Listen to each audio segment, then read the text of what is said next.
KOM. First Nations say their treaty rights include using rifles and even some handguns, that they would be violated with the Bill C21 amendments. Many hunters and farmers, as well in Saskatchewan, also feel like they're being attacked with the amendments. What is your response? As we've said for a long time, there is no place for assault-style weapons designed to kill as many people as possible, as rapidly as possible, anywhere in this country. We understand and fully respect and will defend people's rights to hunt and fish and protect for farmers who are protecting their properties. But the reality is some guns are too dangerous and shouldn't be anywhere in Canada. And that's what we're moving forward with. We've heard concerns about the way our latest initiative was rolled out. We're working with Canadians across the country, with various organizations, groups, to make sure that people understand that we're not going after people's rights to hunt, particularly not Indigenous peoples, but we are ensuring that our communities are as safe as possible moving forward. Kelly Malone, the Canadian Press. So, following high-profile instances of people committing crimes while out on bail, Premier sent a letter on Friday urging your government to review bail systems. A review has been committed to, but what more needs to be done, and how soon should Canadians expect results? I think Canadians understand that we need to have a justice system that is effective in keeping people safe and fair.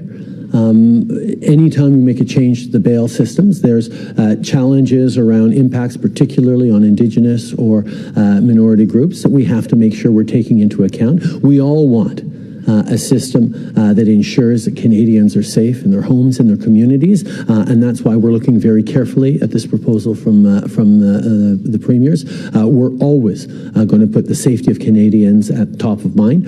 That's what we've done in the various reforms we brought to the criminal justice system, and that's what we're going to continue to do. We understand there's a real concern out there, and that's why we're working quickly to look at the proposal. Jonathan Perez asked today, was it discussed how the environmental impact from mining to processing the rare earth metals? Very much. It was one of the biggest questions I had for John, how it's done every step of the way. What actually is happening in this process is the mine up in the Northwest Territories does an initial processing, but there are no tailings ponds and no significant amounts of waste up at the mine.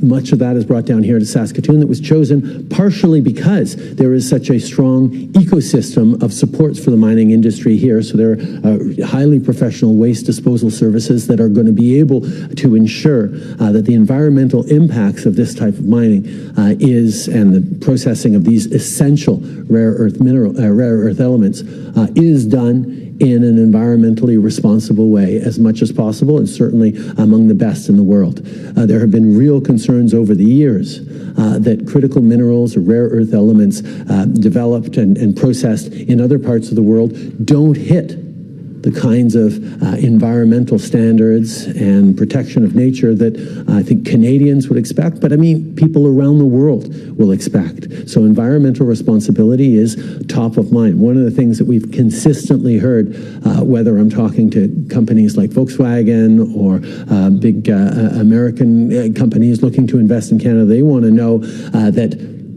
the processes are as green as possible. That means clean energy going in. Canada is already about 80% renewable energy in its mix, so we're very, very good on that. There's still a little more work to do, and we're going to continue to work on that. But knowing that the energy used in these places is green, that the processes are clean, and that the final product is good for consumers, but also good for the planet. I know that's something that is shared by all the workers here in their preoccupations of making sure they're leaving a good world with good jobs for their kids, but also protected environment, and that's where Canada can and will continue to lead.